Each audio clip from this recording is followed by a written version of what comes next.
are. Hey. It's us. Hello. It is them. Tis I, tis them, tis YouTube video. Because why not? Why not? Indeed. Ladies and gentlemen, welcome back to Thrashers Paradise. I am joined with Ancient Thrones from Halifax, Nova Scotia. Yeah. Not Moncton, New Brunswick, which is what I was told originally. So born and raised. Yeah, but, that's where we're okay. from. But, yeah. We relocated. Okay. Well, gentlemen, right off the bat, how are you both doing? Yeah, we're doing pretty good, man. Yeah, no complaints. Excellent. Now, to my knowledge, this is your first full release that will be coming out soon, correct? Yeah. Well, this is the first full release under our name, Ancient Thrones. We used to be called something else when we were in Moncton, and we released some stuff back then, but that's like totally irrelevant to what we're doing now.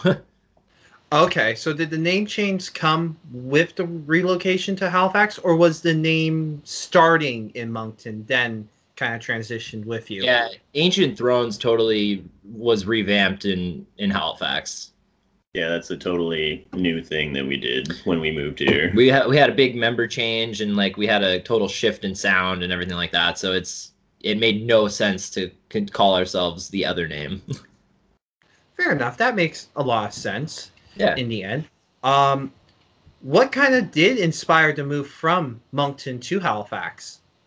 Just like overall, the vibe of Halifax is so much more our thing than it was in Moncton, and like, yeah, it just made sense. Like, yeah, I think Moncton is a little bit lacking in opportunities and stuff, especially for like bands and heavy music. Not a ton of it happening over there, especially lately. It seems like the scene's gone kind of downhill, unfortunately. Mm-hmm. That is a shame, and hopefully one day it could be brought back to its once great stature. For sure. But yes, currently you have a single out on Spotify, The Soul to Flesh. Yeah, that's right. Thank God I did not say feast. I was afraid I was going to say feast. Wow. But no, it is one hell of a song. What kind of made the band collectively decide, okay, this is our first single? Probably just like the intensity of it. I thought that it was a pretty good showcase of what we have in store for people. And it seemed to be, it's one of the most hard-hitting tunes on the new record, so it kind of just made sense. And it actually was the first song we wrote together as the new band, so. Yeah, it was a little fitting in that way, too. Excellent. Now, what if I can actually speak properly tonight, Jesus, Colin. What kind of drove the album to be released sort of this year, kind of? Well, we wrote it in 2017, so it was a long process. A lot of stuff was out of our hands at one point with just the mixing and things like that, and it took a lot longer than we wanted it to, and we didn't want it to take any more time. And we're working on new stuff now, so it's like we got to get this album out before we can touch any of the new stuff out too. Yeah, it was a long time coming. It just felt right. Like we really needed to get it out there and into people's ears. And 2020, in theory, just sounds cool, even though it hasn't been cool at all. Yeah. So with that mentioned, what's it like releasing your first album into this kind of hectic year of 2020? Well, I mean, it kind of sucks. Like, definitely, like, we can't play any shows to support it or anything like that. So that's definitely, crappy. And we didn't bother doing any physical release yet until we're able to, have a merch table again and actually hand CDs to people. But other than that, it's cool because like I feel like the music industry is kind of headed towards the streaming anyway, and to put out something in a year where it's kind of been nothing is good, I think, as a new band. Mm-hmm. Of course. Now, for both of you individually, what does this release of the album mean? For me, it's like a huge weight off my shoulders from a time in my life. And like, you know, getting the album out just for how long it took too, it's like you kind of have to dwell in that world for a long time. So it's like it's moving forward for me. And for me, it's definitely like the most challenging music I've ever been a part of. So it makes me proud to say that, hey, like I did this. I had a hand in creating this. It's definitely the best stuff we've ever put out. So I'm just really proud of it. For each of you individually, what was the most difficult song, either writing, mixing, or recording throughout this whole album? For me, I think it was the song "The River of Rain," which is funny because it's the easiest song for everybody else. Yeah. But there's some seriously ridiculous blast beats in that song that like took me like a long time to be able to even play. For me, the toughest is the song Divided Dissolve. That's just like riff city. Just crazy finger twister riffs happening like the whole way through almost up until the end, and then it gets kind of doomy. But yeah, most of that song is an exercise for the fingers. Yeah, none of them are easy. It took us a year to be able to even play them after we wrote them because we wrote the record very quickly. It was like 3 months ish. Yeah, give or take. And then it was like, okay, can you play these songs? Like, have fun with that. Because like, I even was like, when I was writing the lyrics with them and doing the phrasing for the vocals, I was like, how the frig am I gonna do this? Like, this is nice save. Hard. Yeah, I wasn't sure. It's okay to say that language. It's all good here. Sweet. Sweet. How the fuck am I gonna do this? So you write it, you finally figure out how to perform it live. Have you gotten the chance to perform any of the songs live, or was there like, oh wait, we did this all just to be told we can't perform yet? No, like we at the end, was it the start of 2018? I think we started playing some of the songs live. The first one. The first tune that we started playing live off the new record was Sight of Oblivion. And yeah, that was right around 2018. We debuted that one for live audiences. And yeah, we played like half of the record live up to this point. The first half of the record, like 1 to 5, we played live. And we played Divided Dissolve live too. Yeah. Awesome. Yeah. So from the time that the album was written and recorded and all that to now, what has really changed about you as a band? It's a good question. I think like just in general, our performing is so much tighter than it used to be. Our sound, our sound is like so locked in. Like all their tones sound so good, and yeah, it's like I would say like just us as a band has grown together. Yeah, because like we first moved to Halifax, and then we got a new guitar player and all that, and now it's been 3 years roughly since that happened, so we've really had time to like mesh together and figure out like our sound. Okay. Now, being a band from East Coast Canada, what is the biggest hurdle you face? Oh man, just touring. Touring is so hard when you're in Halifax. Like, whether it be like promoters just don't want to, give you that opportunity because you are so far away. Like, it took us, what was it, like 10 hours to drive to Ottawa or something, or 12 hours? Like, it was crazy. We're so geographically isolated from like the next place you would want to play in Quebec, which is like Montreal, basically.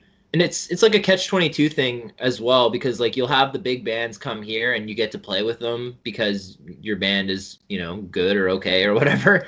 But like you don't get to see any of those bands. Like no bands come here almost. Like none of like the really big bands come here. That wasn't a hit on us with COVID-19, that's for sure. Like we never get to see big bands, and when we do, it's like an event, Mm-hmm. Like I lived in Vancouver for a little bit, and like it's Oh, like okay. it's crazy. Like you're like, oh, on this day, should I go see this band or this band or this band? Like it's like you can't don't see have them that. all. You don't have that here in Halifax, unfortunately.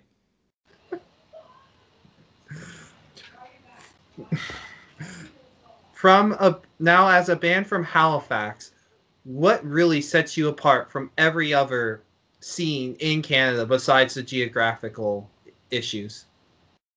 That's a good question. Like Halifax is a pretty tight place, I would say. Like a lot of the bands are very tight with each other, and people are always looking to help each other out. They have like committees and stuff that are dedicated to having an all ages scene. Oh, that's awesome. Yeah, for sure. There's a lot of hardworking people that live in Halifax. It's just kind of unfortunate, like that it's so far away that it puts off, big acts. Mm-hmm. Just kind of exist in a bubble out here, more or less. Yeah. Now, when it comes to like the metal genre its own, there are so many different branches in it. Now, in Halifax, is it kind of like that where it's like a wide variety, or is it just very narrow where it's like you have the top one and then everyone else is very much scattered? Yeah, I don't know. You mean the top genre? Yeah. I think it kind of just goes with what metal kind of became in like the late, 2000s, 2010. Like it, became the progressive metal, became like really, really big and kind of took over for a while. The gent stuff, excuse me. That kind of stuff. But I mean, there's tons of different kind of bands happening around here for sure. Like it's definitely not one type of genre. No, there's like a decent like black metal scene. Yeah, that's for sure. Really popular here, and there's death metal, and then there's like the hardcore side of things is like a whole other scene. And we always try to play with any bands that we can that like aren't gonna sound like us too, because it's makes it more interesting for the show. I think. Yeah, we like diversity. Like we're not looking to pigeonhole ourselves or anything. And that's excellent because you really have to be open to whatever. Yeah. Oh yeah, Absolutely. man, for sure. Now, when it comes to kind of this whole thing where I know bands want to do like a kind of release party sort of thing, has there been conversations about maybe a potential live stream release party? Yeah, there has. Not sure if it's going to be on the day or exactly what we need to do it, but we definitely wrote the record with the intention of playing it from front to back at some point. And that's like, been the dream for a while. So I think it'll happen. It's just we just Question of when. Yeah, we just have to figure it out a little bit. True enough.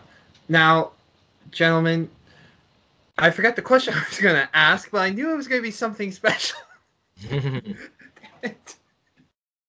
Of course. Oh, it happens, man. Like I was trying to cut a promo for our record on some like radio station in Florida just like a couple hours ago. Yeah. And like I was like, it's completely like shut down my brain. Like I couldn't believe it. I was like, oh my god, like I sound like an idiot. Oh, I remember. Now, for the people that are just being introduced to you right now through this interview, what is something that's very important about the band that they should know? Yeah, like we're a blackened death metal band, I guess, if you want to call it that. But we write a lot of we write music with the intention of creating like an experience or listening experience, and like that's what we're like most influenced by when writing music. And yeah, hopefully we can come back to Hamilton at some point and play the taco bar again, man. Yeah, we did play there once before. The tacos were great. Yes, please do. I will be at that show for sure. Sweet. Gentlemen, we're now at the end of the interview where I usually ask one last question, and it's to ensure that I'm not just talking to random people I met on some like Reddit forum, because I guess that's a thing. Okay. We call it the poser question, and the question is simple. Who would win in a fight, Lemmy or God? The trick question, Lemmy is God. Correct. Oh, he's been on.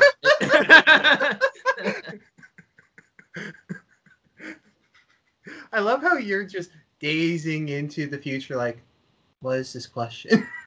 Yeah, I don't think you got it. Oh, I definitely get it. I get it. Like, I've listened to Motorhead before and things, but like, I don't know. I don't really know It's Motorhead. from Airheads, dude. Oh, okay. I definitely didn't get it, man. This dude's a poser. Oh shit. Oh, okay. Yeah. Okay, yeah. I get it now. My bad.